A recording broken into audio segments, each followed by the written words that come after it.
All right, guys, we're back for another episode of Talking Preps. Dale, Chris, what round are we in now? I did say round, Dale. Money round. The money round.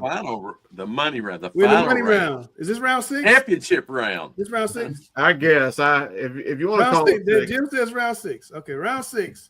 We got a busy show. We got state championship coaches. We got Sam Grinder coming on later. Elephant in the room. We're going to address that.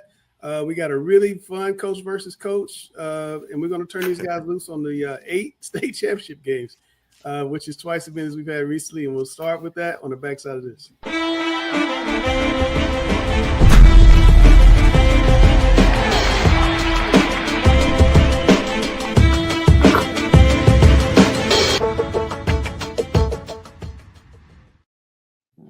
You know how we start the show, Mr. Chris? What caught your eye? Just some great football games. I had a chance to see a couple different ones over the weekend. Teams stepping up, when their back's against the wall. Some teams coming back, making tremendous comebacks. We had a team decide to go for 2 at the end. Just coaches and players just laying it all out on the line. Too many great stories to talk about, but just teams that really stepped up when they needed to. Okay, 2 things caught my eye, Chris. One, Montana State beat Yale 21-13 in the playoff game in college. Did you guys see this? Nobody saw this? Okay, this is what happened after the game. They won. He's going to – and Davis right there, 32, he's going to get into it with his coach who's trying to get him off the field. And, Coach Hales, I wanted to ask you as well why I brought you out here. What do you do when one of your better players does this in a football game? The first thing you got to do is everything you can to get the situation off the field. Like get it into the locker room, get it into a breezeway, get it somewhere out of view of everybody. Because, obviously this, you don't know the situation. You don't know what brought this on. You don't know what the previous relationship is. So, again, you try to get this thing out of public view, and then you just try to bring the temperature down as fast as you possibly can. Because you got to find out what led to this situation, and you got to get this thing to stop right away. But it's not something you want taking place, obviously, in full view of the cameras, which puts it in full view of the nation, but all the players, all the families, all the fans, things like that. But, yeah, the biggest thing is you just got to de-escalate this situation right now.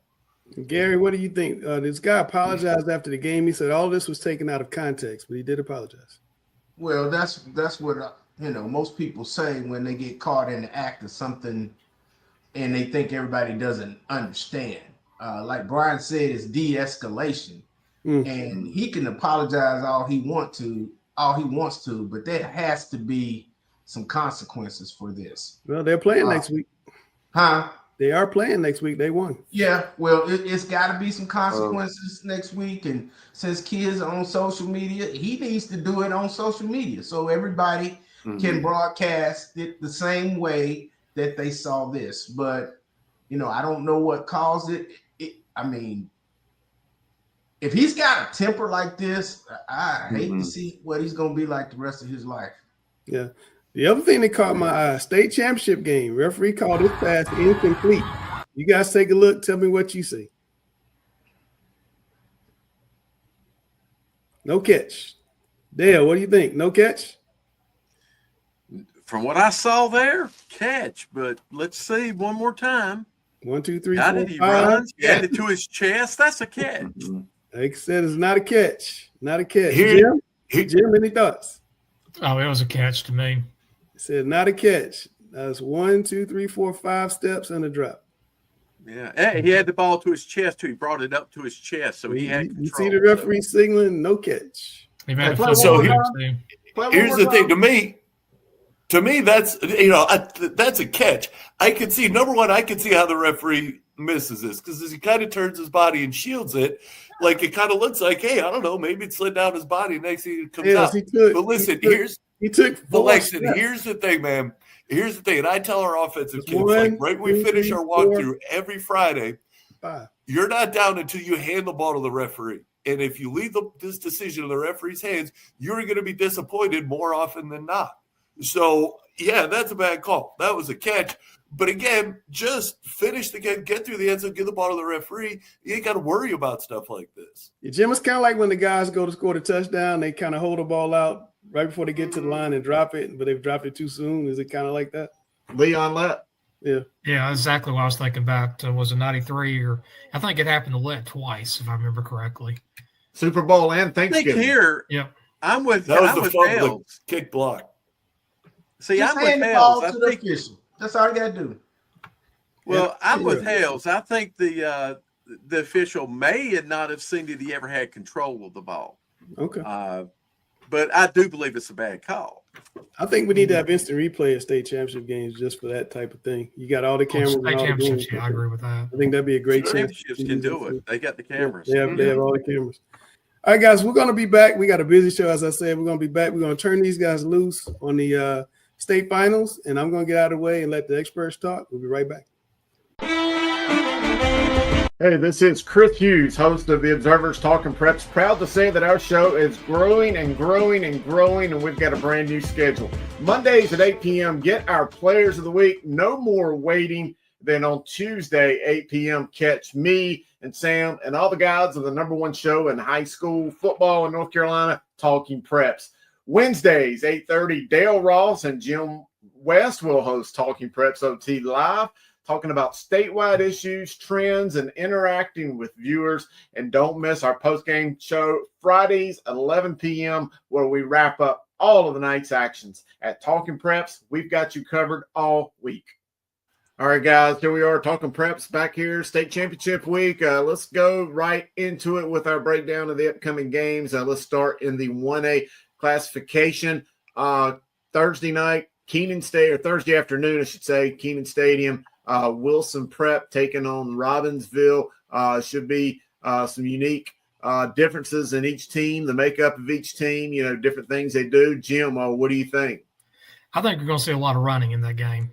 Both teams like to know they both know how to run, maybe a little bit different. I think Robbinsville does pass maybe just a teeny bit more than Wilson Prep. I expect a really good game. These two teams, there's a lot of differences, but there are some similarities. And this game could really go either way, to be honest with you. I expect, I think a one-score game, it could go either way right now. I'm going to say Robbinsville maybe by just a few points. Dale. I agree with that. I'm going to say one thing. Nothing against Robbinsville. I kind of grew an affection to Wilson Prep over the past couple of years. So this is kind of like my other affections with some other schools. So I kind of like to see them win, and I think a great ball game here. Yeah, I think it's going to be a good game as well. We'll see. But let's move on up to the 2A ranks. Tarboro versus Murphy. We've talked a lot about these two teams already in tonight's show, breaking down some of the players of the week. The Tarboro T versus Murphy. Jim, what do you think? Tradition. Both of those teams have been to the state championship numerous times. Both of them know how to win. Great programs. And again, two teams that I love about. They both play great defense, and both of them love to run. I think Tarboro has too much for Murphy, though. I'm going to say right now probably something like a 28-14 score, Tarboro. Dale, what you think?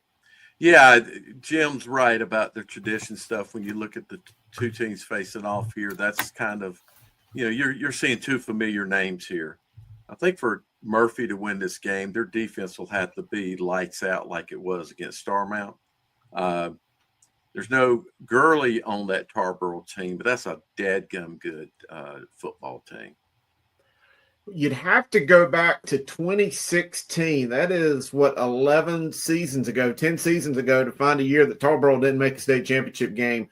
And then that run, they've won the championship 1, 2, 3, like four of those, 5, 6 of those times during that run. So obviously, Coach Jeff Craddock, he's essentially got the same coaching staff he's had that entire run. There's been very little turnover, a lot of continuity. The players grow up running that Tarboro T from a very early age. I'm kind of with you guys. I hope it's a competitive game, but part of me leads me to think that Tarboro is going to probably take this one going away. Oh, I agree with you. Yeah. Well, let's step it on up to the 3A and look at what we got here. Kinston They had a big win against James Keenan versus Shelby. I know Dale and I were on the sidelines for that game at Lincolnton. They had that well in hand, blanking Lincolnton. Dale, since we saw that game, I'm going to let you go first. What do you see in this one? So, first, I didn't think Kinston would be here. I really thought Keenan would be here. So that's just a little bit of a surprise. I don't know what that means for this game. Shelby looked really good Friday night against the team that, I felt like going into the game was an extremely good football team. So how this is going to shake out in the final here, I'm favoring Shelby, mainly because of what I saw. I don't know if it's mainly because what I saw Friday night, but that sure led a lot to make me believe that's going to be a tough team to stop. That offense is phenomenal, and that defense is really good. So, yeah, Jim. Well, both of these teams love the pass. I mean, we looked at the 1A and 2A. We're dealing with a bunch of running teams. These 3A teams, they pass more than they run. Right now, I do like Shelby. I think they're a very physical team. They're actually one of the most physical teams in probably the top four or the bottom four classifications. I think it's Shelby's game to win. I will say, though, that Kinston's not going to get blown out, but it's Shelby's solid favorite.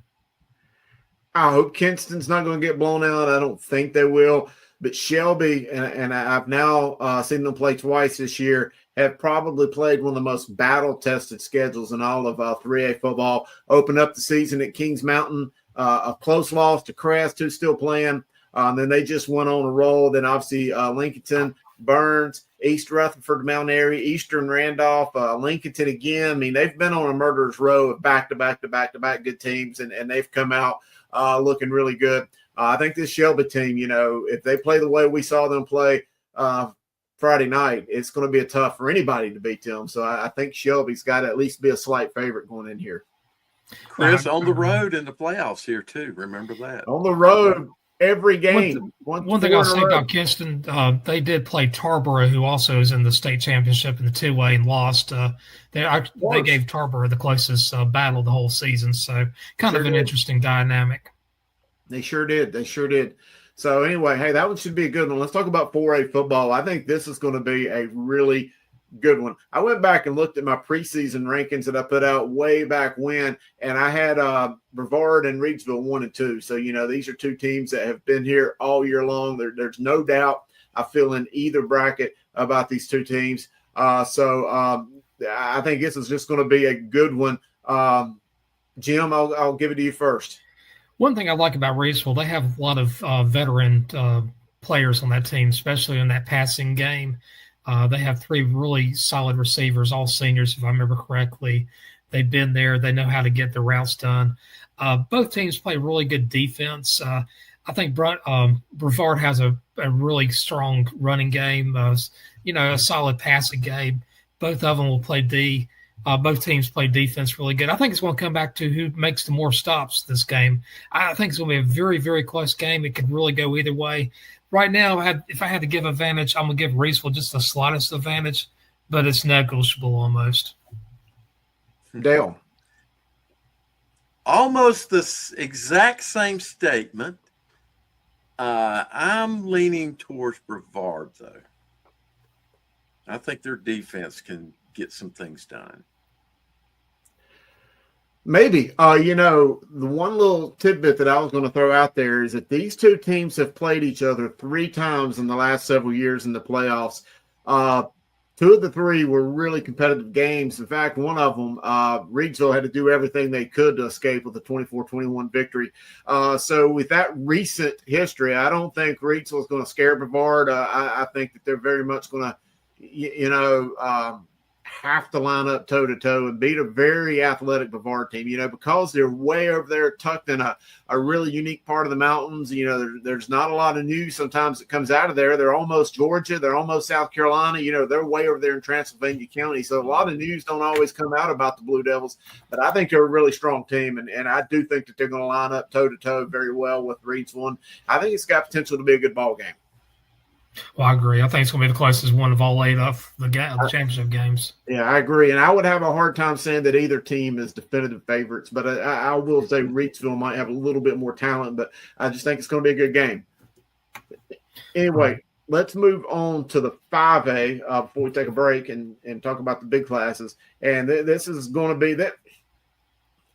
I don't want to say I feel really good about a game, but I'm going to tell you what, if Crest plays the way I saw Crest play on Friday night against Hickory, they're going to be a hard team to beat. That's all I'm going to say. Coach Greg Lloyd and that Crest Charger team, quarterback Eli Hamrick, who's heading to Virginia. I mean, that team looked as good as I've seen a team look in a while. But taking on a Hunt team that has really come on strong of late and has played really good all year as well. So, definitely not discounting anything Coach Jackson's done. But, Jim, what do you think about this one?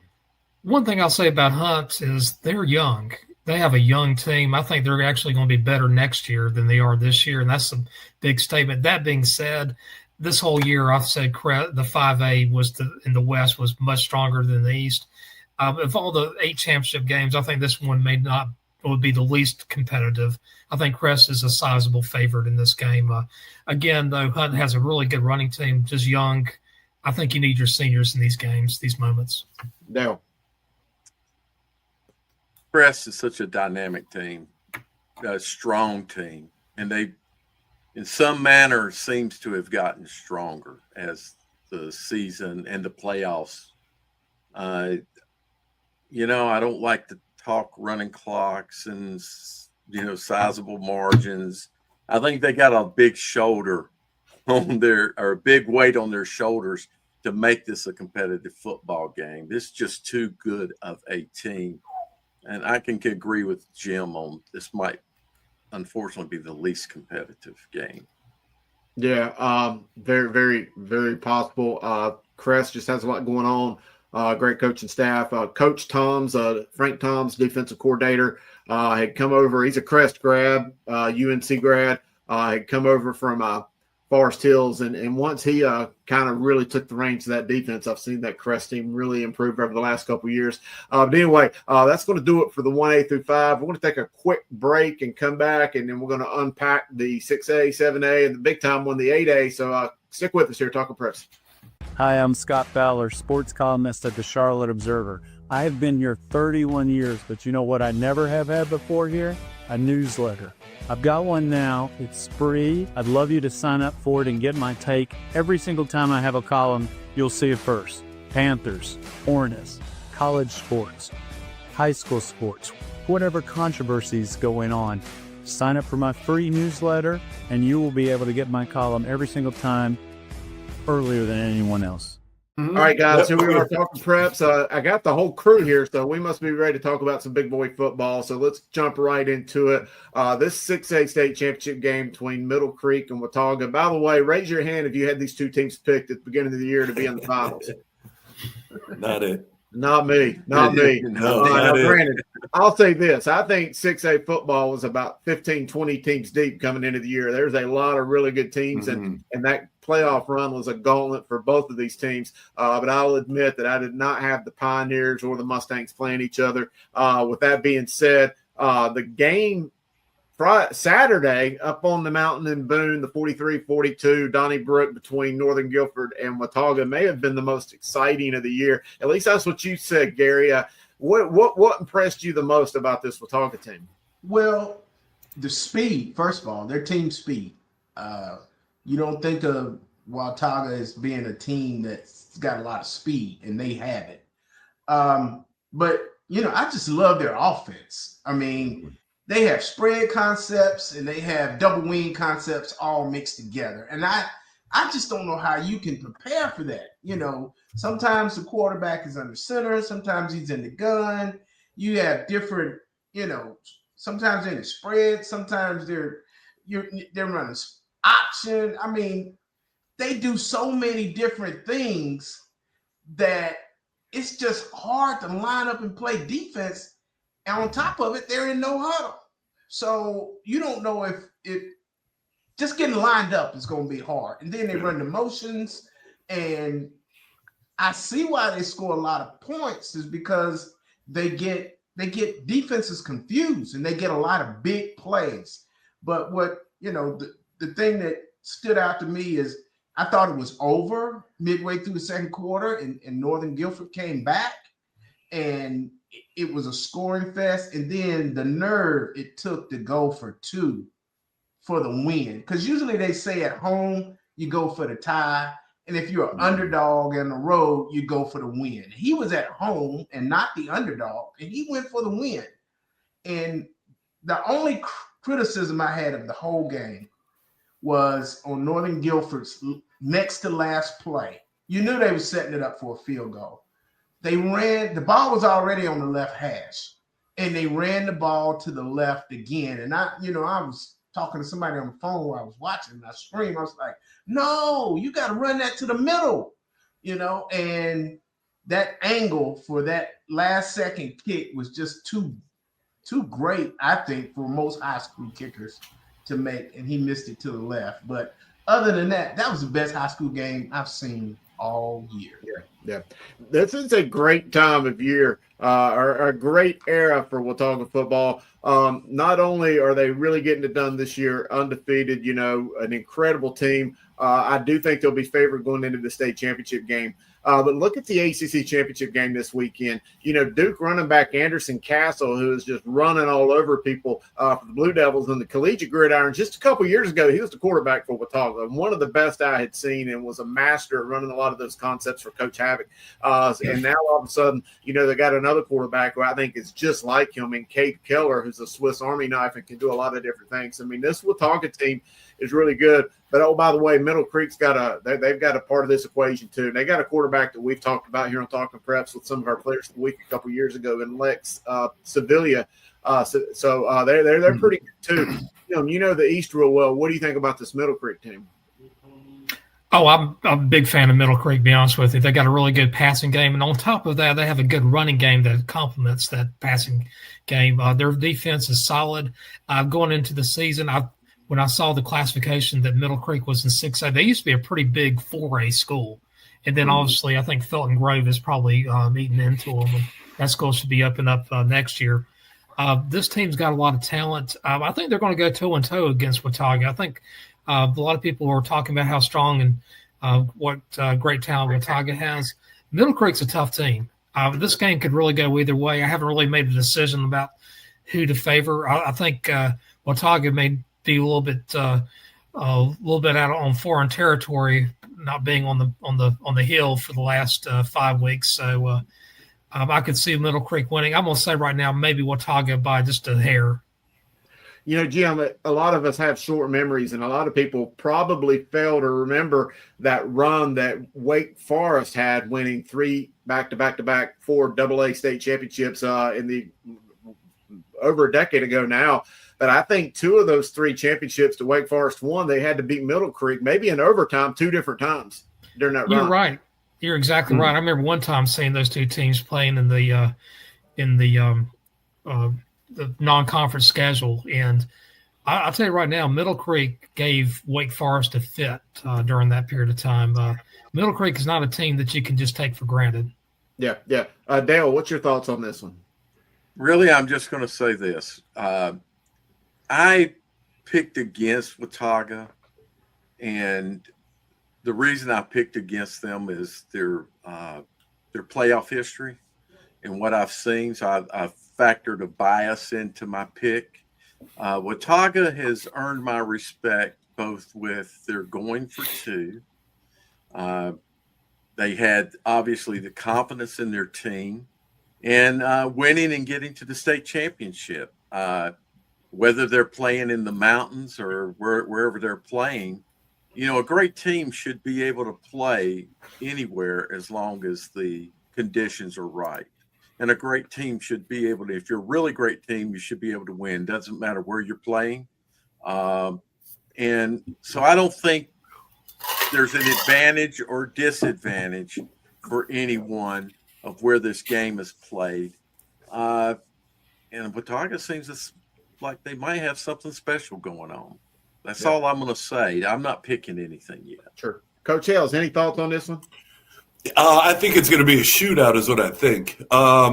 And I kind of, you guys go back again at the beginning of the playoffs, and I felt like it was going to go through with Tonga. I thought going up on the mountain and dealing with all that was going to be a big deal. But now, like you guys mentioned earlier, like we're off the mountain now. We're on we're in neutral. We're on a neutral field.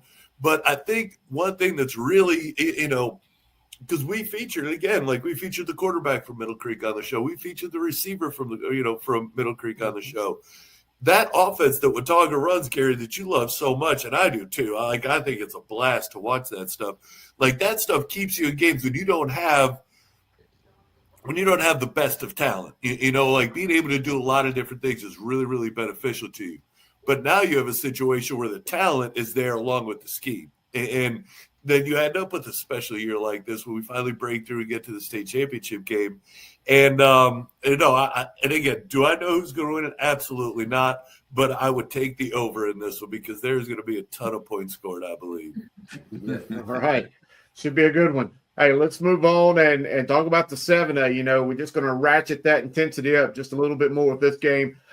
We've talked to both the coaches, so we got a lot of insight with this game. But Clayton, they're going to go up there and take on Grimsley. Grimsley has lost 4 games in the last 7 years. I think that's all you got to say right there. They are definitely the standard, especially in this 7A football.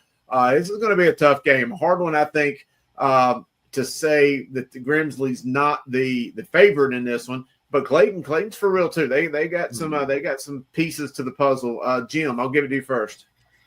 I like Grimsley's defense, and obviously I like their quarterback. I like everything about Grimsley.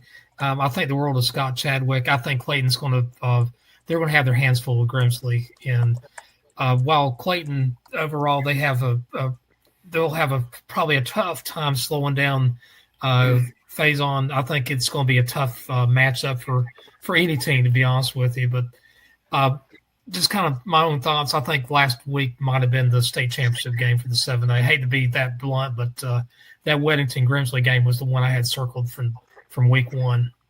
Wow. Hey, Aiden Smalls for Clayton has had about 700 total yards over the last 2 weeks, passing, rushing, 10 touchdowns. I mean, we focused on him here on the show today, talked to him on the show this week. He's got to be a big piece of this puzzle. We talk about Faison Brandon. Can anybody slow down Aiden Smalls? Dale, Gary, who wants to talk about that one? I'll jump first and then let Gary go. I do want to say, though, back in 2004, I think it was, when the Whirlies came down and played Independence and got blew out, had not had a lot of respect for that football. But the Grimsley has done more than earn respect over the last let's say 5-6 years. What a fantastic football team. As far as that athlete is concerned, it's going to take a great defensive effort to hold him down. He can hurt you in many ways, it looks like. So, trying to pick who would win this ball game, I think Aiden's going to help his team tremendously. What did Hale say earlier? Great players in playoff and great, big games. They make great plays. And I think they're going to need that in this game. No doubt that Grimsley's a favorite here, I think. And I'm going to leave it at that. Gary, any thoughts? Yeah. Well, they both have great quarterbacks who are dual threat. Mm-hmm. And so to prepare for the other team, I suspect that the starting quarterbacks are going to run scout team this week.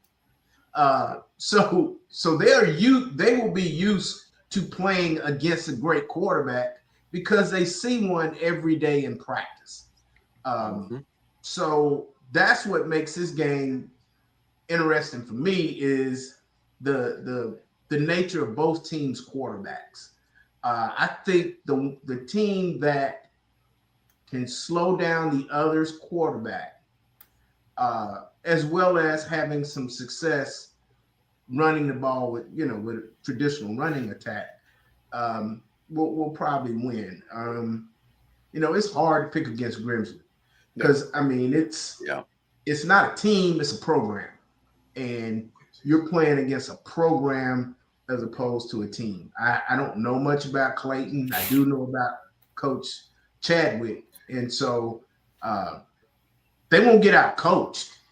It's two great quarterbacks, two great coaches. So it'll be a fun game to watch. Hey, Coach Hales, talk about coaches. You got two coaches going head to head that both have north of 200 wins. Coach Chadwick won state championships as a young coach way back when. Coach Brown's been doing it at a high level, won a lot of championships. He's the president of our Coaches Association.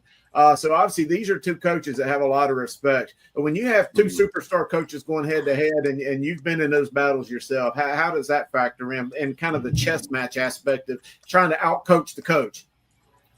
Yeah, number one, don't expect any favors from the other team. Don't expect them to do silly things. Don't expect them to have, 12 guys on the field, in a critical situation. So, so that's the first part of it. Just understand that you're going to have to work. You're going to have your best game as well. So, number one, not only do you have to prepare for the things that do well, you kind of have to already start thinking down the road a little bit, okay, what do they do well that we don't do well? And then what's our answer going to be for that? And then what's their counter going to be to our counter? And certainly you could get into a situation where you get yourself totally focused on the wrong things when you start doing that, and you overcomplicate things. And that's why these guys have won so many games. That's why they're where they're at this week, because they know their teams. They got a good handle. They had a great handle on who they are. So they're just going to, it's going to be best foot forward, but they're both going to have a wrinkle or two, not just offensively, look for something in the kicking game, and then defensively as well. You might see some looks that maybe you haven't seen before. But, looking at this game, everybody knows about Grimsley. Everybody knows about the talent of Grimsley. But Clayton's got difference makers in really important positions. They've got, obviously, the quarterback who's just been making plays. He's got 10 touchdowns in the last 2 weeks. They've got a big-time defensive line recruit. They've got a big-time defensive back recruit. And again, it's not just those three guys. Of course, there's plenty of talent around, but it's not like Clayton won some type of lottery to get to the state championship game. This is a dang good football team. They beat Cleveland earlier in the year and broke, what was it, a 60 or 70 game regular season winning streak? Yeah. So this is a very accomplished team that's very talented, that has a very, very good coach, a very good coaching staff. So it's got to be great football that's going to win this. It's not going to be mistakes from the other side. Yeah. And worth noting, I'm glad you said coaching staffs, because, it takes strong staff to get to these levels on all the 1A through 8A. Grimsley's got one of the toughest staffs around. Joe Rigsby is their defense coordinator. He's well thought of around the state. Jesse Tripp, Will Brown. I think Clayton's got about 13 or 14 assistant coaches, including John Reba, who's another former head coach at East Wake. So these are extremely strong, well-seasoned staffs as well. And, you got to have that. You were part of some as an assistant too, Coach Hales, to get there. Oh, of course you do. Of course you do. And the less things that head coach has to worry about, the better it is for everybody. And we talked before, a couple, 2-3 years ago, we went down to that, that Cam Newton Classic where we played Langston Hughes out of Atlanta. And guys, that was one of my favorite away games that we've ever had, because I literally didn't have to do anything. I would look at my watch and say, all right, it's time to do this. And everything was handled, the coaches, the parents, they just have that stuff taken care of. And that's when you have a veteran staff, it just makes life so much better for you. Absolutely. Well, hey, just when we thought we've talked about it, all the big games, we got an even bigger game to break down now. So let's talk about the big one. The finale, Thursday night, Chapel Hill, Keenan Stadium, Millbrook versus Huff. Defense versus defense, talent versus talent, great coaches versus great coaches. I think this one's for all the marbles, to use your term, Dale. In fact, Dale, I'll let you go first, but I think this is going to be a big one. I think it's going to be a really good football game. A very strong defensive battle. From what I've seen, and I don't know if people really grasp how good that Huff defense is. It's a really strong defense. But Millbrook's got a really good defense. Now, Huff has faced a lot of teams this year with good defenses, as Coach Baker nailed out to us. Their offense is going to have to play, I'm not going to say mistake-free, but the kind of mistakes they need to totally avoid are going to be those penalties that are only 5 yards, but they can move you back from a 1st and 10 to a 1st and 15. The kind of stuff that you definitely should be able to control. Keeping protection on the ball is going to be important to both teams, because I just really don't see either team's offense having a whole lot of points put up on the board. I don't think either team's going to make it out of 20, above 20. This game, I believe, is going to be in the teens. Going to be a one-score game. Maybe lower. Maybe lower. It co3 be a 7-3, 7-7, 10-7 game. You are exactly right. We've seen a few of those in the state championships. This is going to be one of the better games I think we've seen in the state championship game. That's what I'll say right now. Yeah. Jim West, what you think? I love Millbrook. I mean, that's the team that's got great coaching. That's a great coaching staff. Really good defense. I mean, probably one of the best defenses in the state. Definitely the best in the eastern part of the state. Got a pretty good passing game. They're steady running game. And the thing about it is nobody talks about them outside of the Raleigh area. You go up to a lot of the areas outside the Triangle. Millbrook, they're not exactly sure of Millbrook, who they are. I mean, I'm exaggerating a little bit. So obviously all of us on here knows who Millbrook is, but Millbrook's going to have a chip on their shoulder. I know Huff will too, but I like Millbrook in this game. I think it's going to be a low-scoring game. I can see something like a 13-10 or a 17-13 game, but I do expect a really good defense. I think the tougher team's going to win, and I like Millbrook in this game. Jim, you and I both study the history of high school football in this state, and I think you will agree with my take on this, but it's almost kind of fitting that these two teams are the ones playing each other in their first state championship appearance, given that they both were the bridesmaids for a long, long, long time against a myriad of other teams that were just the powers of that era. Oh, big time. I look at Millbrook, 100-some years.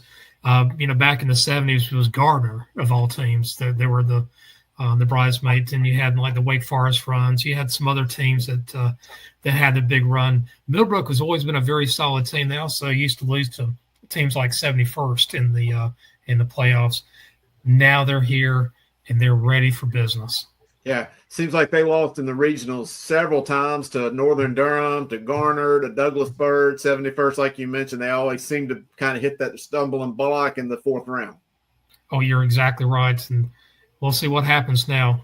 All right. Hey, Gary, we talk about it could be a defensive struggle, but sometimes games where you think it's going to be a defensive struggle ends up being an offensive game. Do you think this could go that way, or what do you think? I don't think so. Only if, you have some special teams touchdowns or defensive, scoop and score, pick six type situation, do I think it's going to be a high scoring game. But, what I'm curious to see is which team exhaled the longest. We talked about neither one being able to get to the big game, that they always fell short. Now they finally made it. All right. So now how do they react? They exhale last Friday night, finally. Okay. Do they refocus and go back to being what they normally are, or do they get tight all over again? That'll be the curious thing. I didn't hear Jim mention the kicking game, and I like Huff's kicking game. I think there's a lot of hidden yardage, and when you have a low-scoring game like we all expect with two great defenses, the kicking game can be the determinant with a lot of hidden yardage, getting short fields, and as Dale said about penalties, that's part of the hidden yardage part of the game. So those are things most people don't talk about, but when they get the opportunity to flip the field and get a short field, they need to take advantage of it with some kind of points. And, I like Huff's kicking game. I don't know about Millbrook's kicking game, but I do like Huff's kicking game, and I think that could be the determining factor. Coach Hales, before I get your take on the game, this is the first time you've had these coaches coaching in state championships as a head coach. Now, Lamar Marshall was a head coach for a long time at Mount Tabor, then stepped down and then became a coordinator after he was a head coach at Parkland and led a state championship program as an offensive coach. But now he's the head coach for this team. Obviously, we got Coach Sean Baker as a head coach, first time in a championship game. What would your message be as a former head coach who's been in a championship game, in multiple championship games? You know what it's like to go in a game for your first time. What would your message to those guys be from a preparation standpoint?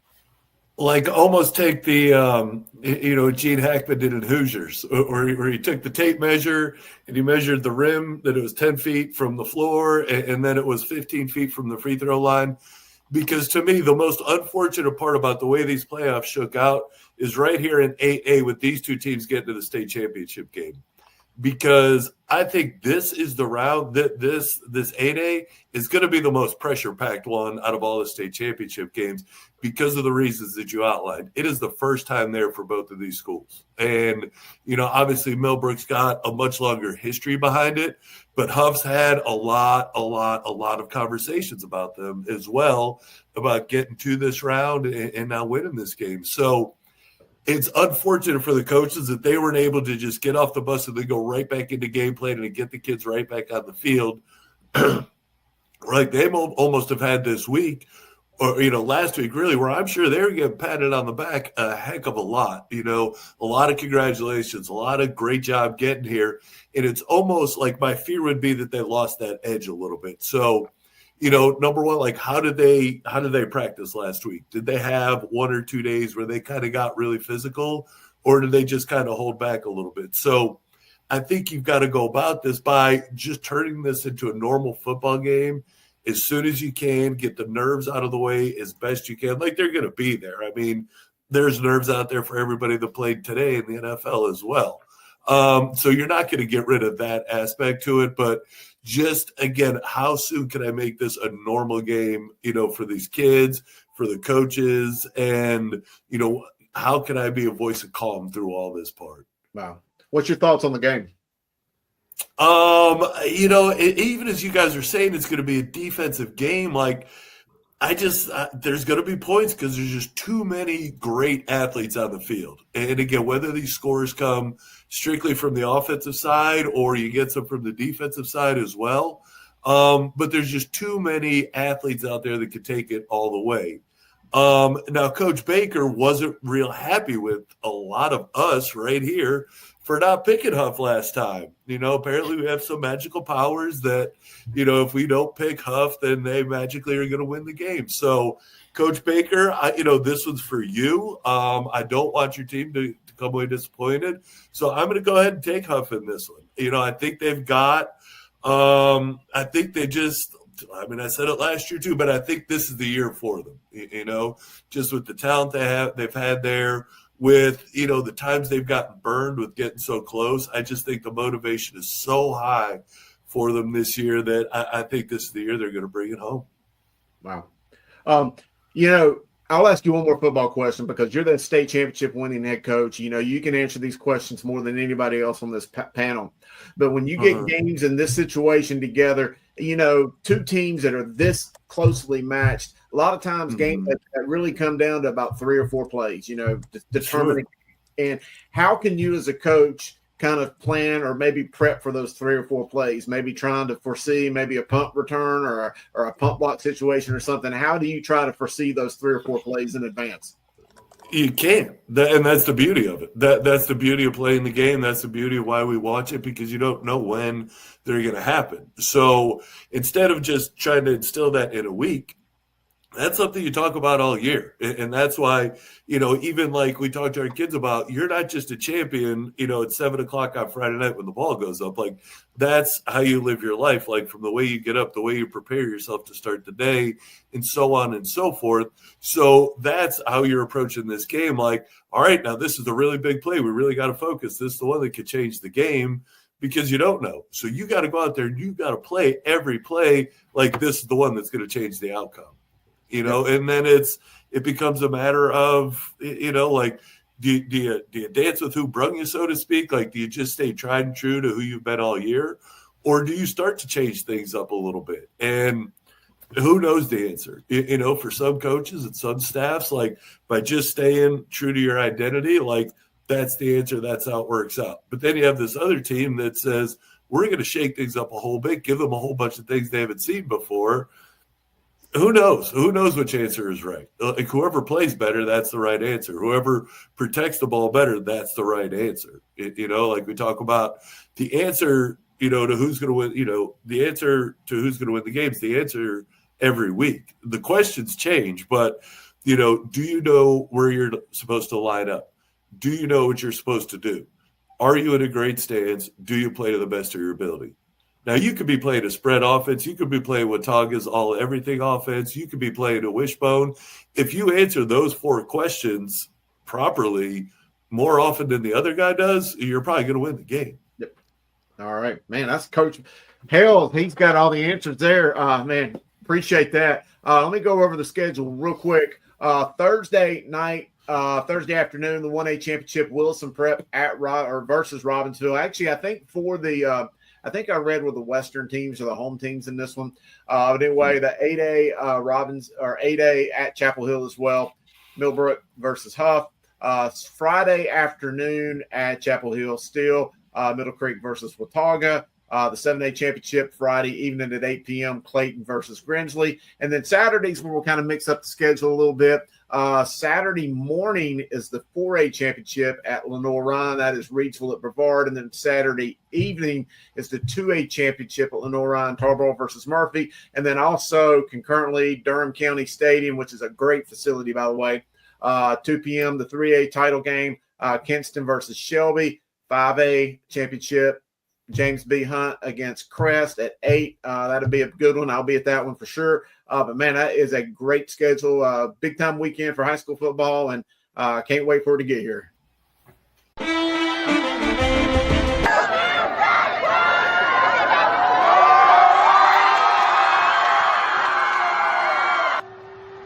Every week on Thursday and Saturday morning, get the latest in high school news from around the region in the Charlotte Observer's free newsletter, Talking Preps, the newsletter. Make sure you sign up now.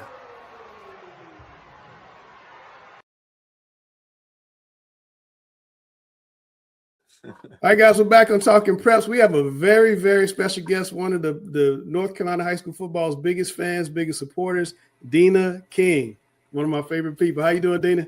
Good. How are y'all? Doing well, doing well. Before we get started, I got to hear about your trip to Murphy. We've been talking on the show about how long a trip that is to Murphy. You and your Star Mountain team took a trip up there. What was that like? Oh, it was, we left out about 11 o'clock, got home about 3:30. So it's a 4-hour trip. We made really good time to Asheville, but it's 2 hours past Asheville. So it's like going to Atlanta from Charlotte. I mean, I can't imagine doing that for a high school football game. When I told people that had never been there, I was like, you're going to be closer to Atlanta than, that's the big city, Atlanta and Chattanooga, than the Triad or even Charlotte. What was the atmosphere there like? Is it like the whole town closes down and like did it fill up the football field? Yeah, it's like Chris knows, small town football, only game in town. Murphy had a nice crowd. Starmount brought a good crowd 4 hours away. We had our band went, cheerleaders it was like a really good ball game between two really good football programs. That's awesome. We talk about, I'm gonna let Chris and Dale jump in, but we talk a lot on this show about the larger classifications, 6A through 8A, because we're more Charlotte, Raleigh. But I was just curious, the small schools, how do you guys like the 8 classifications? Do you guys like it, not like it? What do you think? I'm, I think in our situation, we were fine, whatever they decided to do. Right. You know, we have a lot of good local rivalries. In fact, before the LICE conference was released, you know, all those days those coaches were trying to pick up, trying to find non-conference games. We actually had Murphy on our schedule, but when the new one come out, that, you know, we had to scratch that. But I thought that was kind of interesting. Yeah, absolutely. But, you know, in our area, it's just, you know, we're all similar size and we've played each other for years. So I don't think it really bothered us about, you know, the 8 classes. Yeah. Dale, Chris, you got anything for Miss Deana? Well, Deana, tell me about the field conditions. I saw some videos that had popped up and you know, some photos, and kind of heard some dialogue on special teams. Obviously, both the teams were great, and you know, it probably could have went either way depending on the field. But it looked like the field was on. I hate to use the term mud ball because it wasn't quite there, but it definitely looked like field conditions maybe affected the play. Been up there 3 times in the playoffs, and it's always been wet field. The field was, I think the field was the best that it could be. I mean, it was slick, but you know, on our sidelines, it was very muddy on the sidelines, and I know a lot of videos have been out, a lot of talk about that. But one thing about Starmount, and it might have come back to bite us, was our first game was against Mount Airy, and it was grass. We had played the rest of the games all year on turf because our area, everybody, Chris, you know, everybody has turf up here except Elkin and Mount Airy. And then we had 3 we hosted 3 home games. So that could have been a little difference because the first play of our game on offense, our back kind of slid. Trying to, so they don't have shoes for that, and you know, high school kids don't have 4 or 5 pairs of shoes. But it was, you know, it was, both teams had to play in it, and I think Murphy was, I guess, more used to playing in something like that because I don't know what the weather was last week or when they played Corvian, but you know, definitely it affected us. Yeah. The worst hit about. Oh, go ahead, Dale. Sorry, Chris. I was just going to say first, the thing about mud and wet fields, though, is it's so unpredictable that I don't know that you ever become accustomed to it because it's kind of hard to adjust yourself when you're sliding, right? And then say, oh, now I got to get some kind of footing. The thing I was going to comment on is that football, the playoffs always hit the rainy part of our season here in North Carolina. We catch the end of hurricanes, and then, you know, as we see right now, these cold front, warm fronts trigger all this rain. So it always makes these kinds of games tough. But what about the temperature? What was that like? It was 40s. I mean, we came prepared. We brought heaters. Really, last week probably was colder.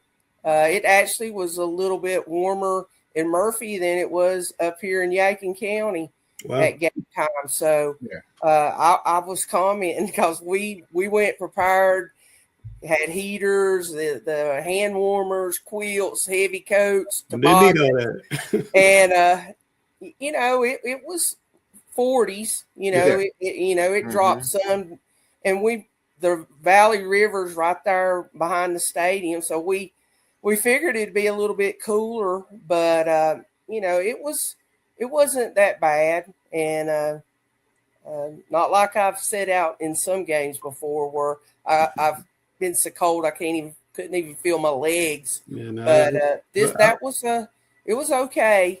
Yeah, I've been there, Deana. Before we let you get out of here, tell us a little bit about how people can find you. Well, I run NC Preps. You can go to my site. We're on 3 Network now. Twitter at NC Preps, and that's basically it. As far, I was going to mention something as far as the game. Yeah, please do. Murphy, running back Cameron Clem. Yeah, we've had him on the show. He's a good ball player. And what he was doing and what that team was doing prior to meeting us, I got to give our credit to our defense for holding him down to around 120 yards and a touchdown after him coming in with 400 and 300-yard performances. I said something on my website. It got Tarboro fans all stirred up. I said, he made me think of Todd Gurley with his appearance. He was having a Todd Gurley postseason. His physical experience. Yeah, his height. He's a power back running. Yeah. But I did put a thing in there, said now he did not have Todd Gurley's Olympic speed, hurdle speed that we all know. Right. But I had Tarboro people all a little bit torn up. But yeah, great game. I mean, great defense. If you love defensive football, it was good. Both teams had around the same amount of yardage. Just the difference was Starmount had 5 turnovers.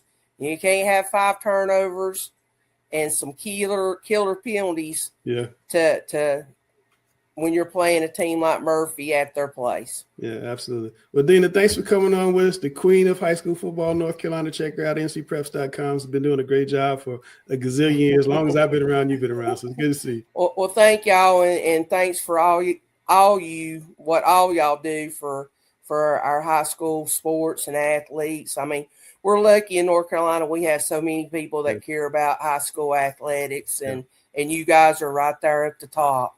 Appreciate that, Deana. Listen, take care of yourself. Thank you. Happy holidays. You too. Y'all take care. All right. Take care. One of my favorite people in high school sports, Deana King. She is absolutely the best. Okay, we got the 7A state championship coaches on. We're going to start out with old friend Scott Chadwick. I met him at Marvin Ridge. He built the power there. He built the power at Myers Park. And now you're going to the state championship at Clayton. How'd you do it? Well, about 5 or 6 weeks ago, we got on a pretty good run and really kind of found our rhythm and kind of started. We were down 14-0 at the end of the first quarter at Garner, our 9th game of the season. And I don't know, we just kind of woke up and turned things around and outscored them like 30-something to 8 the rest of the game. And, beat the old nemesis Cleveland the next week and been rolling ever since.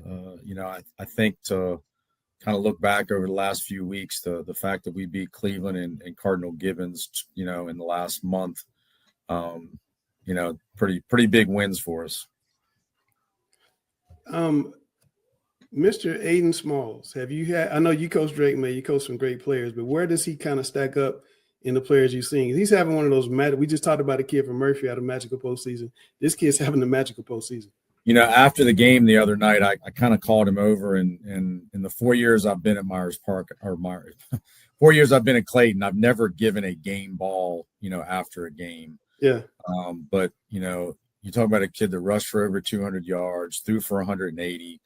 And if you saw, the last drive there, we got the ball back. I think it was with 2:13 left, down by 4. And, he perfected a 2-minute drive for the winning score. It was just surgical. And, so he finishes with, over 400 yards of total offense and accounts for 5 touchdowns. I said in that situation with a chance to get to the state championship game, I can't really remember too many more clutch moments that I've been a part of than what he was the other night. Pretty special. It's funny. I one of the things when his last game at Cardinal Gibbons was 2 years ago when they beat us at Clayton. They beat us in the third round. Okay. And when he moved to Clayton, and him and his dad came here when they moved here and, said, hey, he wanted to play quarterback. But they were a little bit concerned because that night Jonathan Montague, who was our quarterback at Clayton at the time, who was at Yeah. Boston College. John carried the ball 41 times in that game against Cardinal Gibbons. And Aiden was not really interested in kind of, and I told him, like, look, you're different than John. I would never do that to you. And lo and behold, the other night he carried You almost did, Coach. So, question, I'll let the guys jump in, but question, you're going to play, Grimsley. Grimsley's been, one of the standard bearers of North Carolina the last couple of years. They got their guy Faison Brandon back. Look really good defensively. They got everybody talked about a running back. They lost. They got another running back, Ty Shoemate, sophomore, had a good game the other night. How do you, handle Grimsley and get the kids to not get psyched out by not psyched out by the Grimsley mystique, so to speak? Yeah, I mean, I think you have tremendous respect for what they've accomplished and where they are right now. I mean, I think you said it best. They're kind of the standard bearer right now in North Carolina high school football. And, I think for us, we just kind of have to go back and draw a little bit on our recent history. Cleveland had a 61-game regular season winning streak when we beat them a few weeks ago. And obviously Gibbons, I think, has been in 4 or 5 of the last 6 regional finals, and we went there and won. So this is a little bit different challenge, obviously. But we've kind of fought the Lions and the Bears a little bit already. So we'll go try to take on this giant too. Well, Coach Chadwick, I'll start here first and then give Dale an opportunity.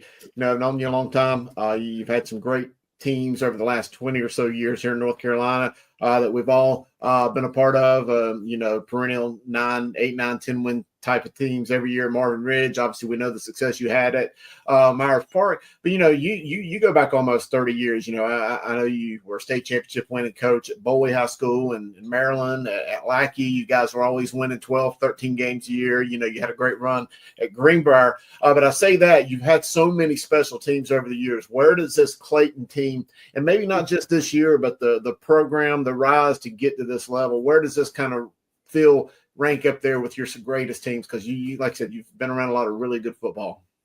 One of the things I told our guys on Saturday at practice was, because they were like,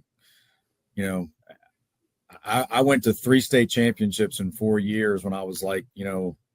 I was in my late 20s and early 30s, and then it's taken me 21 years to get back to a state championship game. Wow. They were just kind of asking me about it, and what I told them was, I'm like, this is hard. Like, this is not, there's an awful lot of good football here in North Carolina. And I've had an awful lot of really good football teams that just, we couldn't get that last one in. And I think 7 of the last 8 years I've been a head coach in North Carolina, I've won over, 10 plus games. And it's hard. It's really hard. And you don't take it for granted. As far as where I would put this team, I mean, we have some really talented football players. I mean, Keyshawn Stansel's one of the top defensive linemen in the country. I think Aiden is, from a recruiting stars, is highly underrated. We've got A.K. Kermel, who's one of the top DBs in the country in the 27 class. We've got talent. I mean, we are a talented football team. I think for me, what's different about this is I think there's really something special about having this kind of success at a place where your school is the town. We are Clayton High School in the town of Clayton. And the way this town it's always embraced us since I've been here, but it's been, something kind of off the charts over the last couple of weeks. And for me, I think that's probably what's been different is this is the first time I've been at a school where the school is, the same name as the town. Right. And to see just how this town has embraced us and supported us has been really special. So my question is going to be, you're here, and we had some discussion. I don't remember if it was in our chat or if this came up on our show, but a discussion about hurdles was brought up, and, getting over hurdles, and teams. We're talking about teams and programs. And right. My comment was that you faced a lot of hurdles when you were here in Charlotte and in Union County, and you as a coach know how to get over hurdles. And then as you mentioned, you got over that hurdle of Cleveland.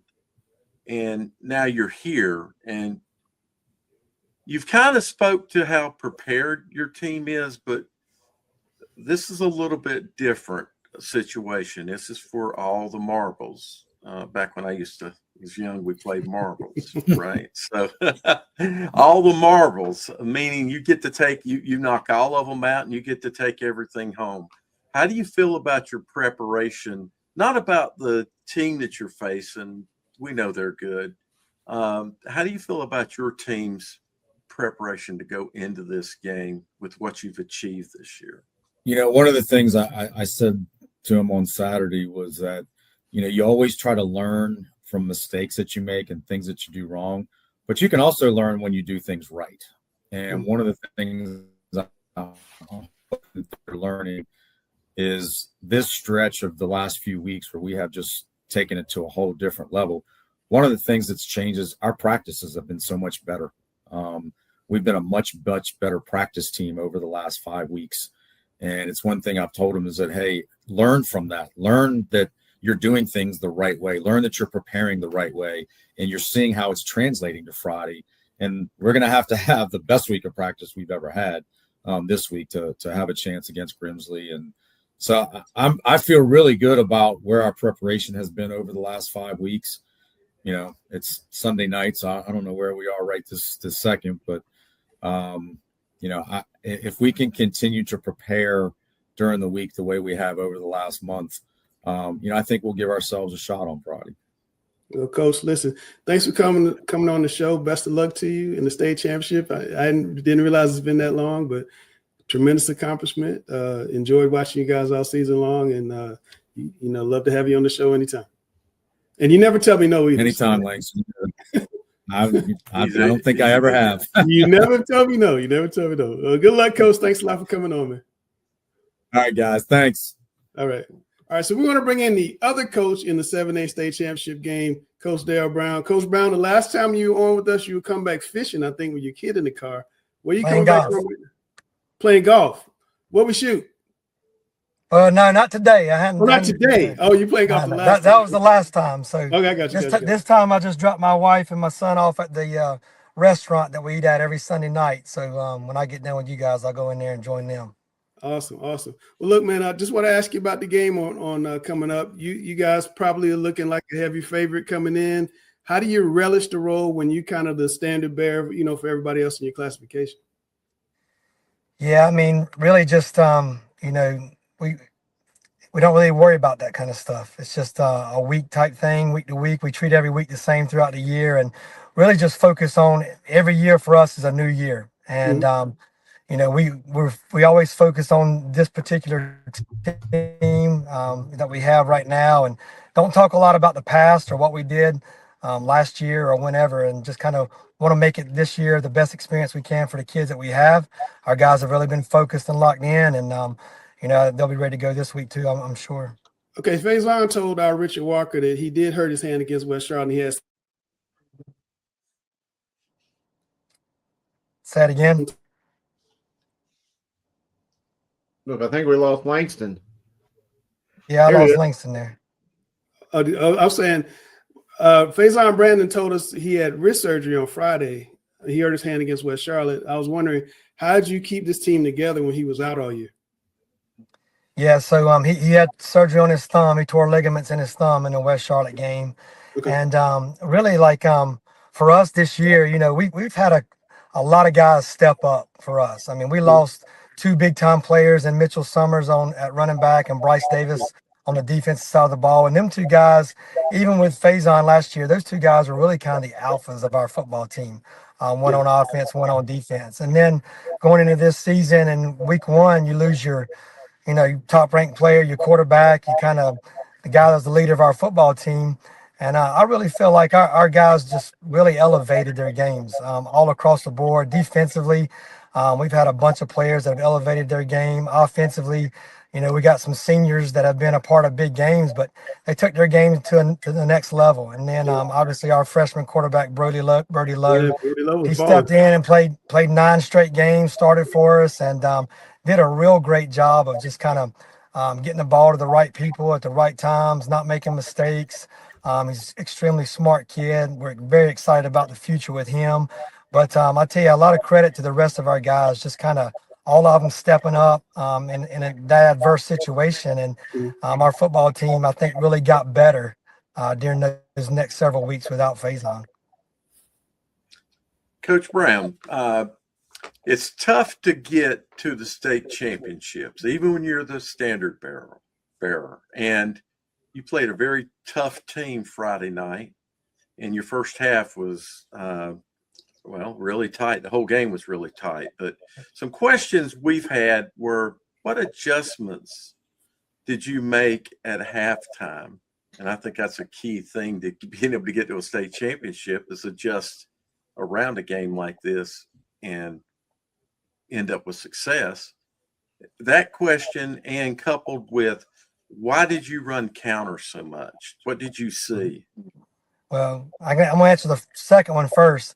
We run counter so much because that's like our bread and butter. So we're going to run that, most of the time anyway. But we got in, we kind of went into the game not thinking we were going to run necessarily quite as much. But, really for us, it became one of our, against Weddington, you don't have many good running plays, but, it was where we felt like the gap scheme stuff for us felt like was our best stuff to try to be able to get 2 or 3 yards. Halftime adjustments, there wasn't a ton of them.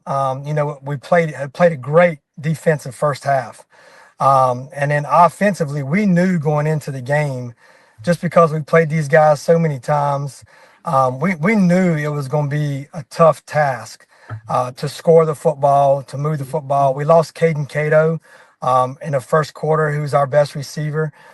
He had an injury and was out for the remainder of the game. So again, that's going to make it even tougher for us offensively.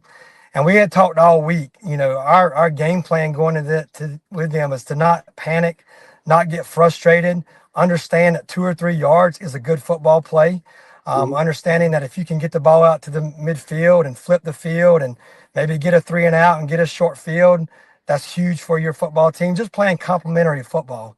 And I think anytime you're playing a team like Weddington, same way with Huff the last few years when we played those guys, you're not going to necessarily run up and down the field and score 50 points, which sometimes your team can become accustomed to. And I think our guys, the last couple of years, we win different ways. We've won games 50-40 or whatever, and 13-7 Friday night against what I think is one of the best football teams in the state, year in and year out, well coached, disciplined, tough team.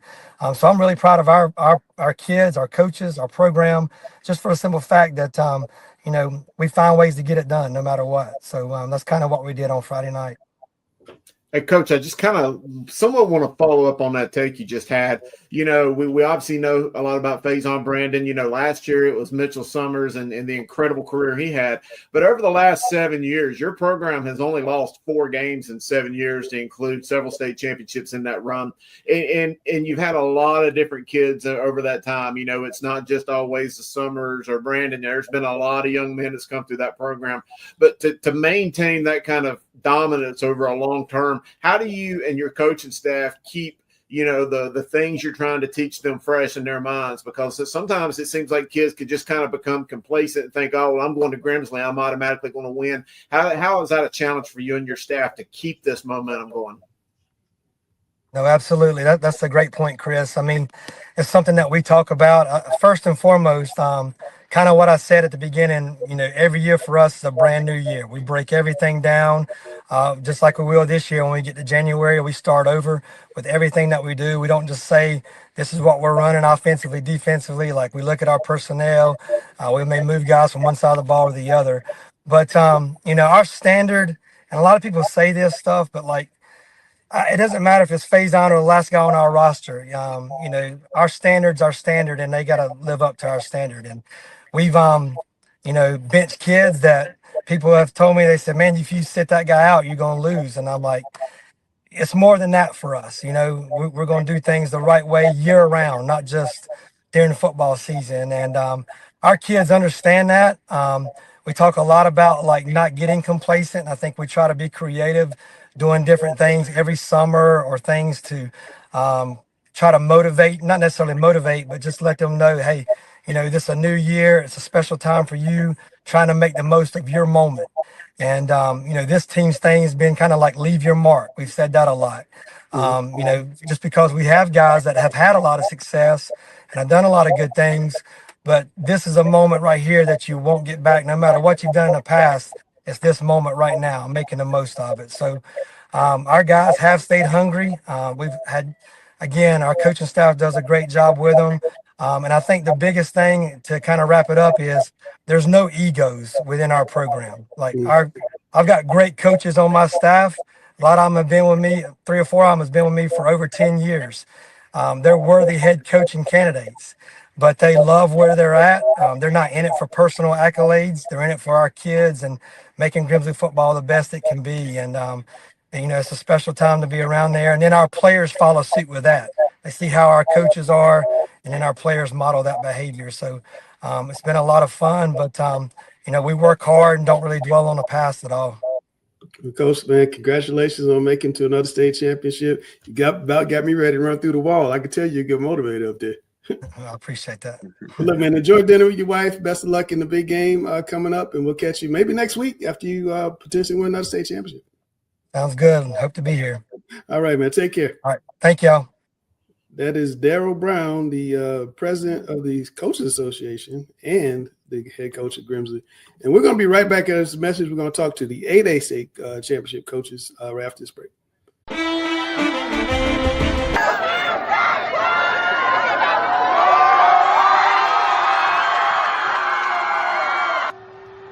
Every week on Thursday and Saturday morning, get the latest in high school news from around the region in the Charlotte Observer's free newsletter, Talking Preps, the newsletter. Make sure you sign up now.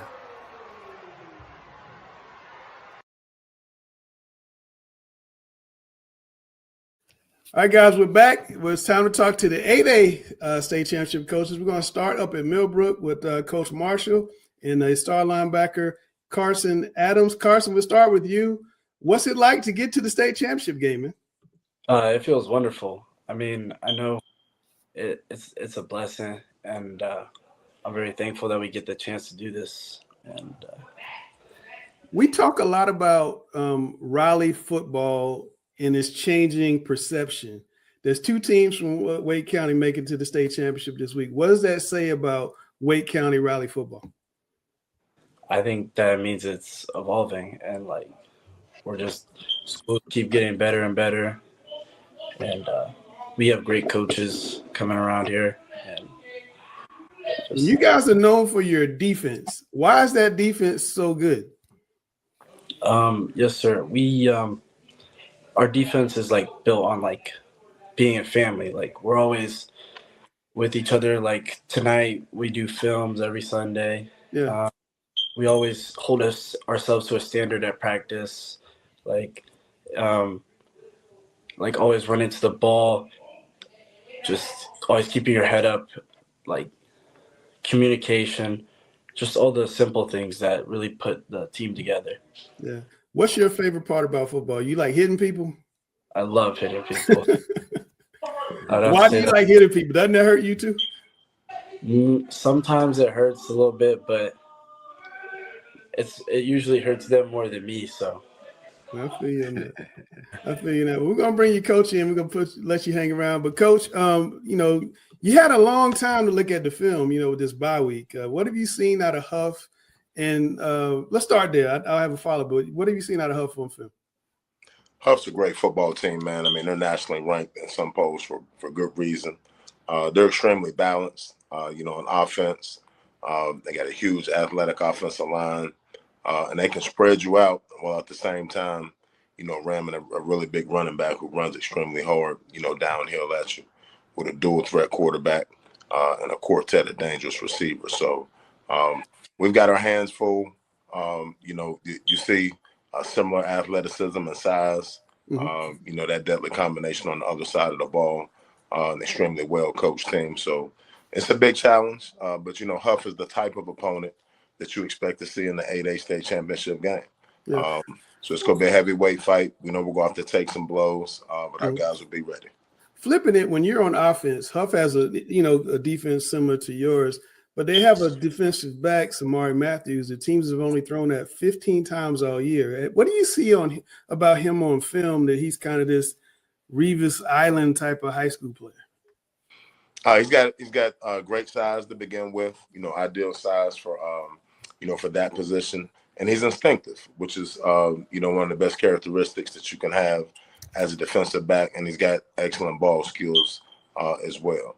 And he's not the only really good player, back there in that secondary. Mm-hmm. And they've got playmakers at all three levels. So we got a lot of respect for Huff.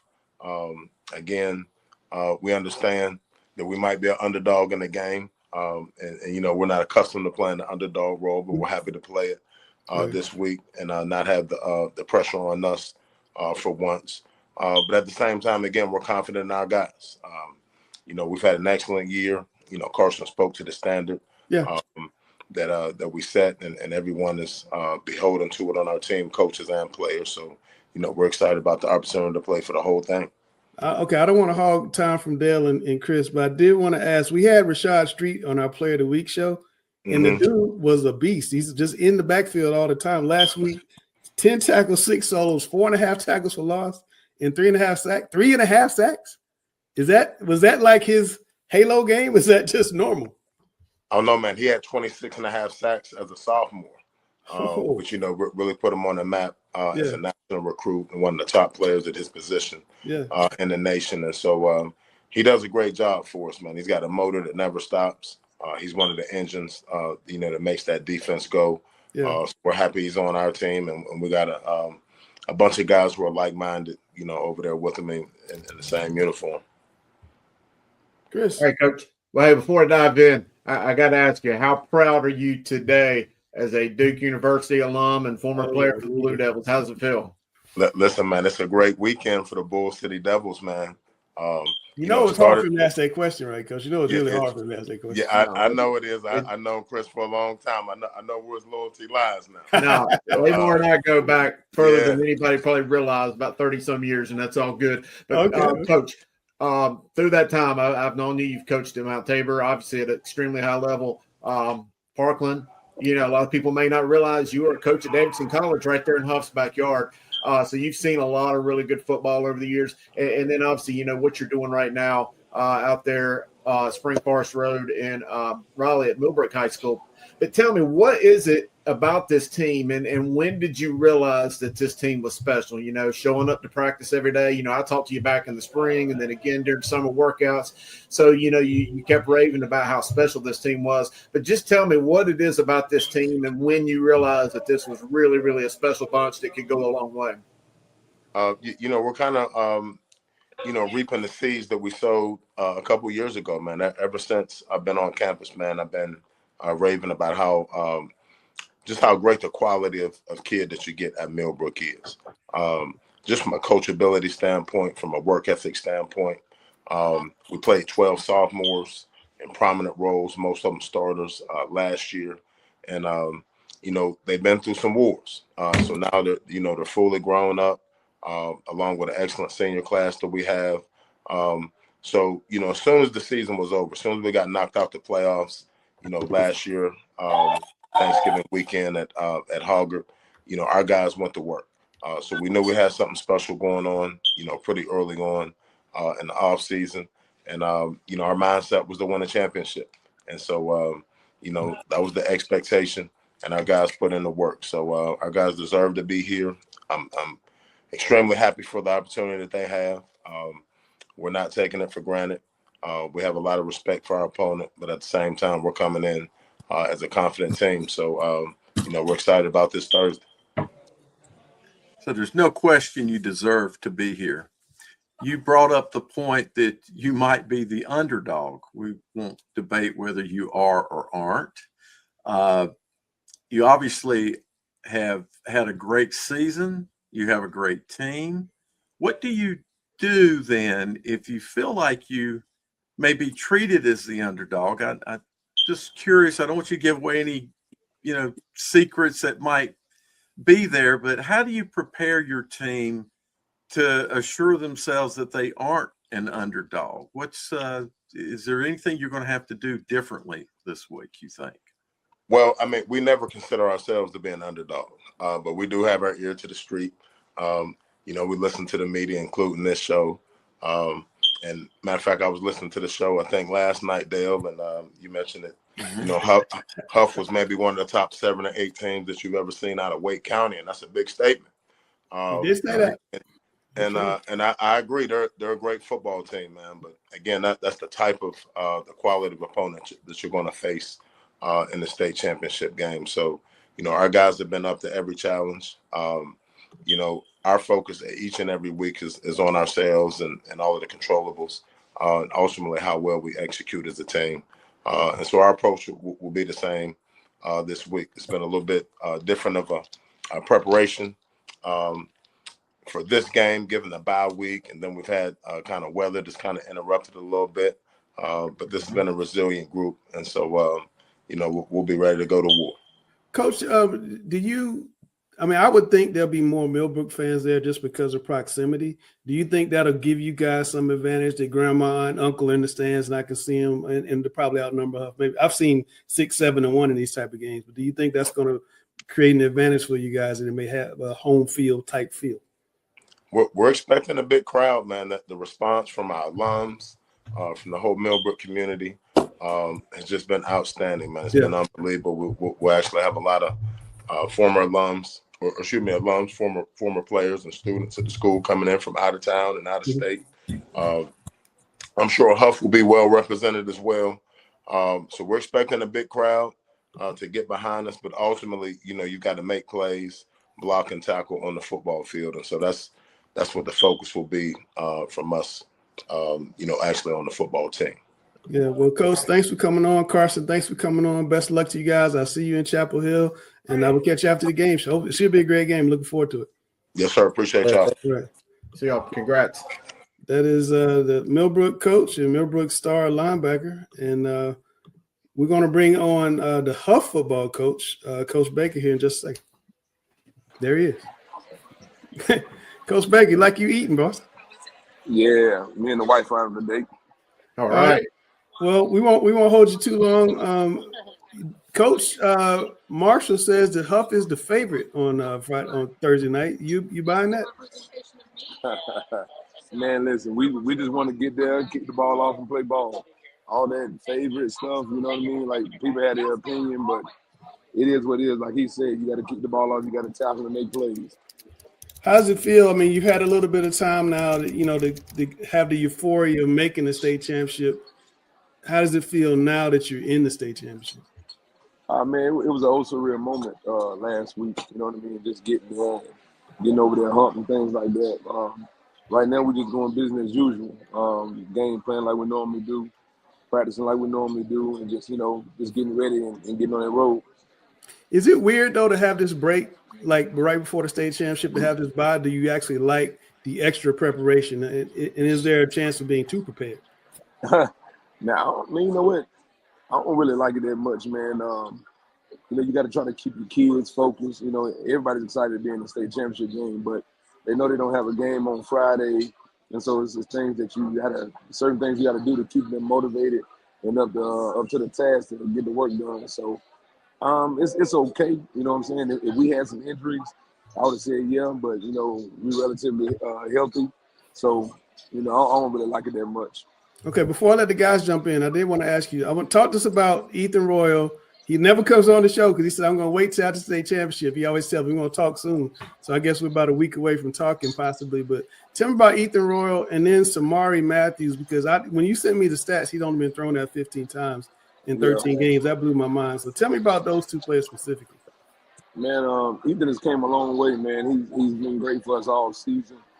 He had a rough start to the season. First year starting, so he's a guy that can run a little bit, and so he was trying to use his legs more than throw the ball early in the season.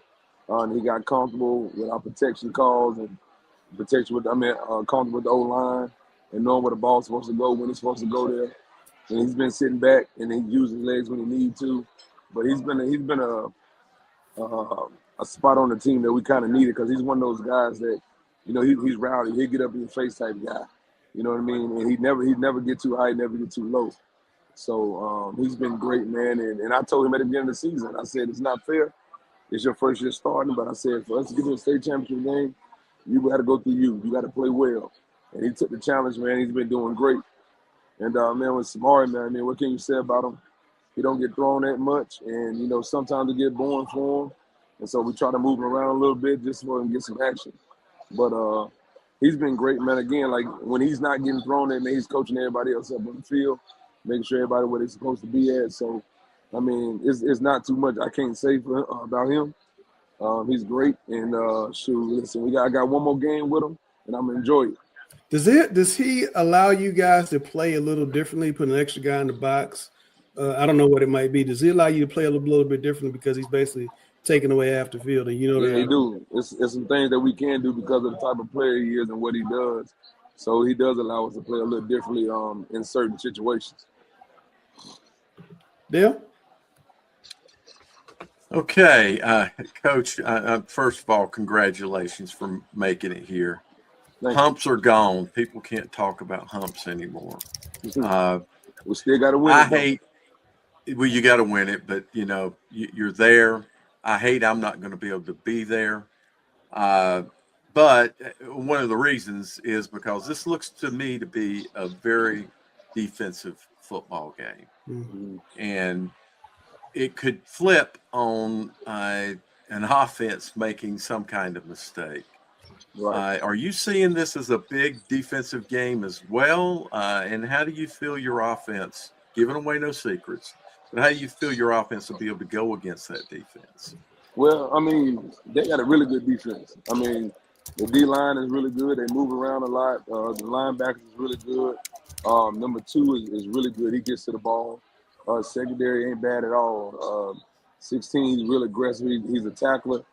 But I mean, I think our offense don't get a lot of credit sometimes because we're overshadowed by our defense a lot because they're really, really good.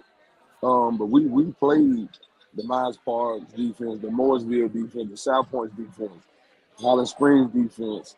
So, you know, again, they're a really good defense. It's not the first time we've seen a really good defense. And we got to do what we got to do offensively to make plays and stuff. But, you know, I think that we're going to be okay as long as we do what we're supposed to do offensively and not be nothing crazy to make any mistakes. Hey, Coach, you know, we've talked about, you know, your tough schedule, you know, the fact that, you know, you guys are just now getting to a championship game after many years of being right there on that precipice of getting there. You know, we've talked about your college-bound players and a lot of different things. But all that aside, stats aside, players aside, tell me just about the personality of this team. What do they like to show up and practice every day? You know, just tell me about the real makeup of this team and what makes this year so special. Man, we're just having fun. I mean, we come to practice, and they got the music on. They dancing at practice, but it's a time to play and a time to be serious. They know the expectation, man. The standard is going to be the standard here at Huff as long as I'm here. So they know that we're going to have fun. I'm a player's coach, so I'm in practice dancing with them, having a good time with them, joking with them until we got to be serious, you know what I mean? So I just feel like they're buying in or they're bought in. And they're for each other, and they don't want to see nothing happen bad to each other. Again, like when we played the Myers Park game, and we had the 2 drop punts by the punter. The defense, they ain't said one word. They ran out there. They said, we got y'all. They stopped and held them 3 points both times. And these were critical drops. I mean, like they getting the ball on like the 8-yard line going in, and we held them up. But I just think they want to see everybody succeed. And, you know, it's just one common goal, and that's to win the state championship. Gary. Hey, Bake. Last week you said you were gonna get some advice on how to approach not so much the strategy of the game, but the lead up to it, the itinerary. Right. Who did you lean on for that advice, and what's your itinerary gonna be like on Thursday? Man, I called my high school coach, Coach Benny McMurray. I talked to Coach Walker down in Northwestern. I talked to Coach Capone a little bit. I talked to Coach Brown as well. You know, these are good friends of mine, and we stay in contact throughout the season. But all of them said, Coach, I can't help you with the bye week part now. Like, that's new to us. So we never had the bye week. But, again, they all kind of said the same thing, just not making it bigger than what it is, man, and doing everything you do on a weekly basis, and then just keeping everything as normal as possible. And so that's what we've done, and that's what we've instilled in our kids, and that's what we told them, and that's how we're going to approach the game. Now, babe, I saw on social media this week, your linebackers had a video. Yeah. Like they were along for it. That is the best. Yes. That is the best promotion for a group of kids that I've ever seen. Who came up with that idea, and is that reflective of their personality as people? 100%. So we I don't know if you guys know or not, we've got a documentary going this season. It's called Inside the Pack. It's on YouTube. Yeah, I've seen it. Yeah. So if you go on there, like episode 2 or 3, the linebacker Puckett was hurt the first 4 games, and he came back and he was playing lights out. And Chachi said on the documentary that's the law firm PP&P. So we've been talking about it all year. And so our video guys, Legacy 20 Production, they said, Coach, we got an idea that we want to do for the boys, and they came up with it, and I signed off on it, and it's been getting a lot of views. But that's them in a nutshell, though. No, that was very, very creative. But Coach, man, I know you're at dinner, so we're gonna let you go. But thanks for coming on with us. We'll see you up in Chapel Hill. Best of luck to you. Hopefully we'll get you on next week. All right, thank you, fellas. All right, man. Take care. All right, later. That is Deshaun Baker, the Huff head coach. We'll be right back with more Talking Preps after this. Hi, I'm Scott Fowler, sports columnist at the Charlotte Observer. I have been here 31 years, but you know what I never have had before here? A newsletter. I've got one now. It's free. I'd love you to sign up for it and get my take. Every single time I have a column, you'll see it first. Panthers, Hornets, college sports, high school sports, whatever controversies going on. Sign up for my free newsletter, and you will be able to get my column every single time earlier than anyone else. All right, guys. Final week of the year. State championships are here, but we're going to lock the door one more time. Welcome to another edition of Thunderdome!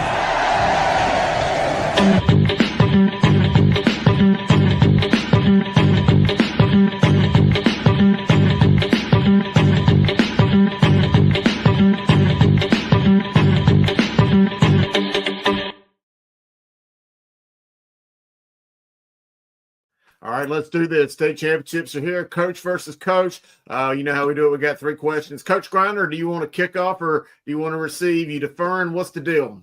I got to keep it going. Yeah, Hells gets mad. I'm gonna receive right now. I'm gonna have to change it up next year. Coach Grinder becoming an offensive guy. All right. I don't know about that. All right. Hey, what level of football has the best playoff selection process? Is it high school, D1 college, or the NFL? Coach Grinder, you're on the clock. I'm gonna have to say the NFL. The NFL is the ones that always get it right. They're the most watched network there is when it comes to Super Bowl. Okay, so that's like the most watched thing there is in the world. I think still is today. And you never complain about who gets in on the NFL. I've never heard like they didn't get in because of this, that, or the other. It's always well known that like, all right, we got in there. They even added one, it's been a great process, and then they still keep on staying ahead of the curve, so to speak. The NFL does. Like we need to change this. They changed the kickoff situation.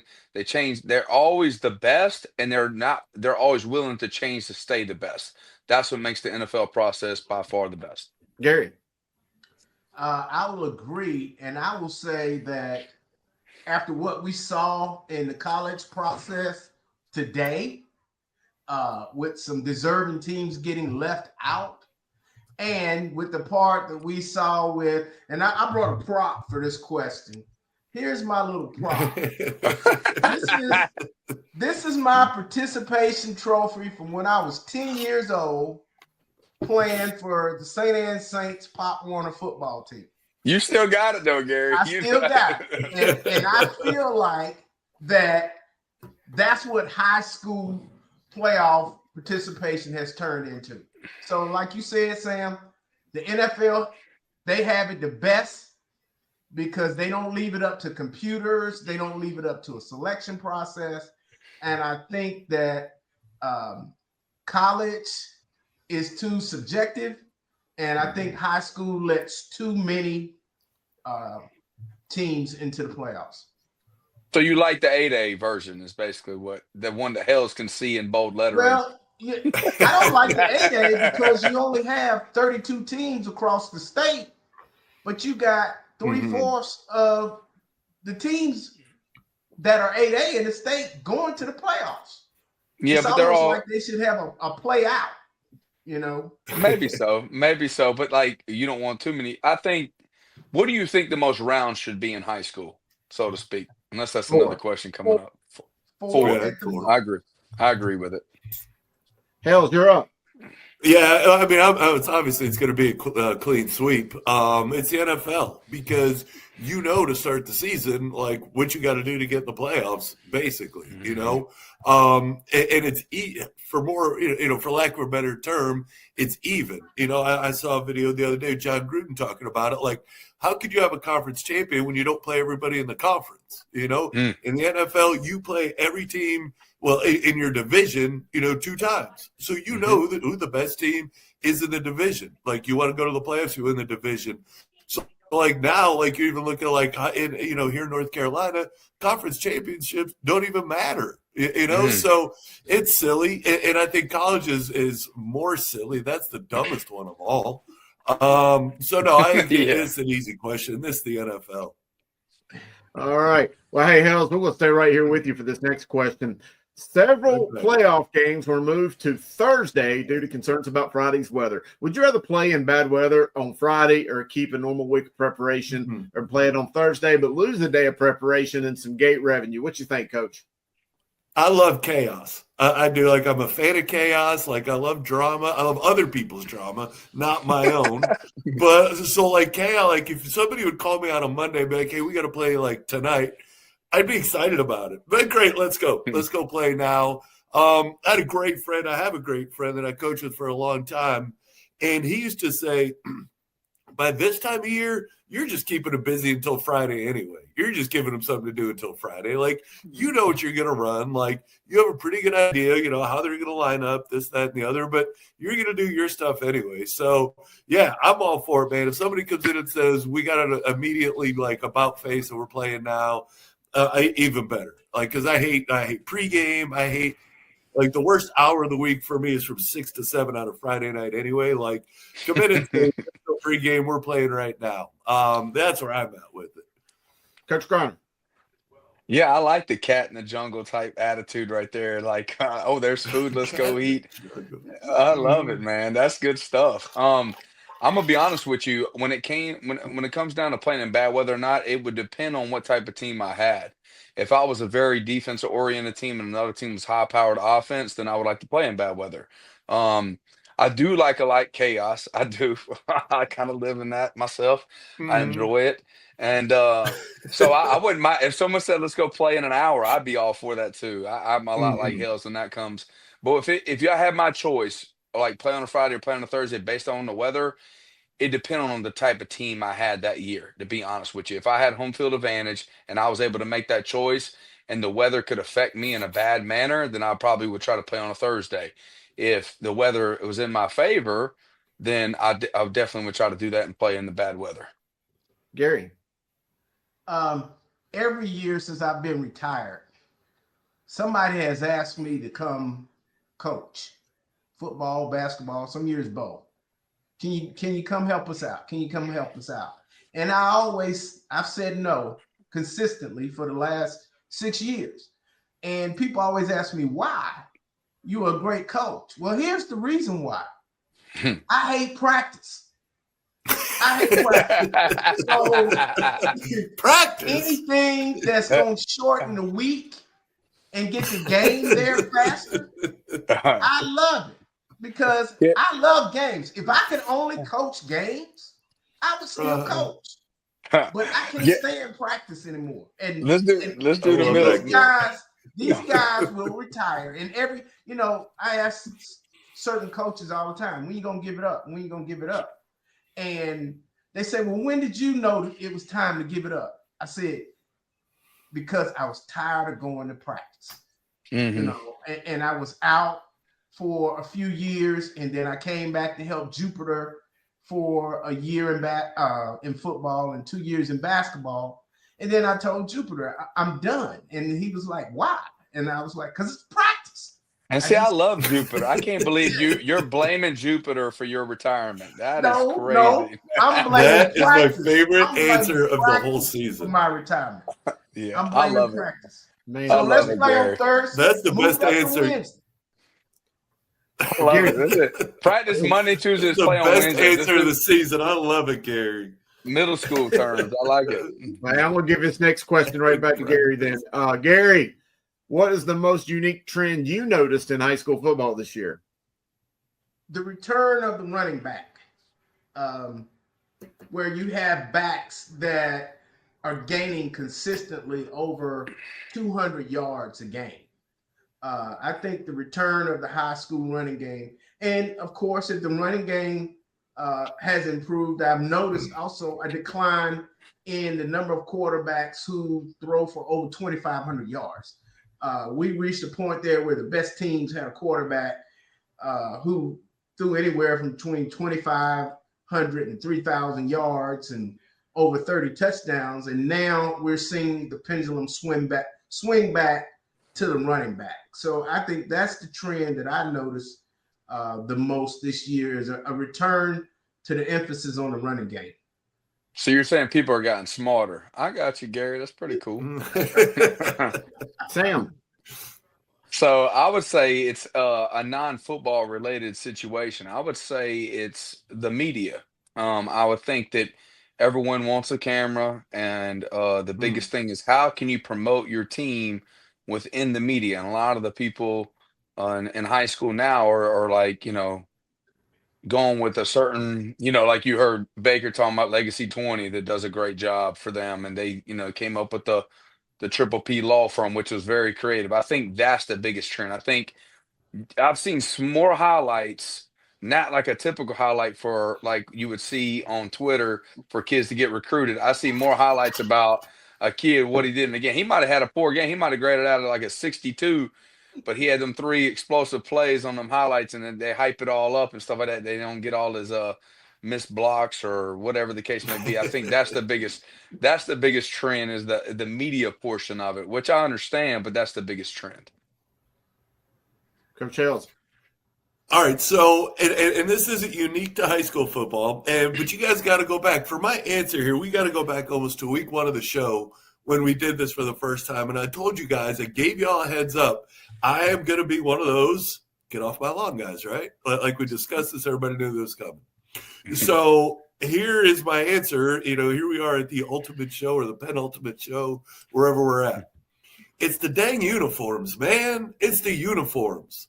Number one, the pants are too short. Like, I finally get it. Like, I finally see it. Like, now you're seeing guys in college, like, they're barely even shorts. Like, there's like Hooters girls out here. Like, God forbid, if Tennessee were to do it, like, they just keep getting shorter and shorter and shorter. But the other half of that is the undershirts, the big flowing undershirts that are gigantic. Like you got to go back to say when you were in high school, like the oversized T-shirts. Yes, that's but right. Now they're wearing these under their jerseys. I see guys get tackled by their underneath T-shirt at least 2 or 3 times a weekend now. Like, I just get off my lawn. Quit changing your uniforms. Put your knee pads on. Cover your knees up. Just stop and tuck your shirt in for the love of everything. Wow. That's good, Wow. That's a very good answer. But we had a long show. It's time for us to wrap it up. I'm gonna put the big man in this one shot. If you got something to say, have it. Well, I can't say much, guys, and what I can say is this: is that I love doing this show with you guys. I love you, every part of it. What a great time it was, and bringing Hell's on full time. What it did wonders to it, and Gary's insight. Dale Ross's wisdom. Chris is just he says he's not the guru, but he's the closest thing to one that's ever. And then Langston, you do a great job of just managing this whole thing, and I appreciate y'all. And I'd just like to say that I'm sorry I got here on late. My daughter had a volleyball tournament in Columbia, and it was really cool to get to go see that. And just coaching in general is just amazing. And I love everybody that I've ever coached and want to continue to do it. Super excited about the future and just say God doesn't make mistakes. And I'm super happy to be a part of this. Thanks, guys. All right. Well, that is a wrap for this edition of Talking Preps. We're going to be back next week, Chris, or not? I say we should do a wrap-up show, but I'm going to let that be up to the team. We're back next week for wrap-up show. Do it again. So we'll be back for one. We'll be back for one more show. One more time. One more again. All right, that is Dale Ross, the CMS historian. That is Sam Griner, the high school football coach. He still won 2 state championships. That is Gary Richmond, the former CMS coach and basketball coach. That's Brian Helsley, 3-time state championship coach with Butler. And Chris Hughes, the number 1 voice of high school football. We got Brandon Marie on my bandwagon now from the State Association. He was giving you some props today. And we are finally done talking preps.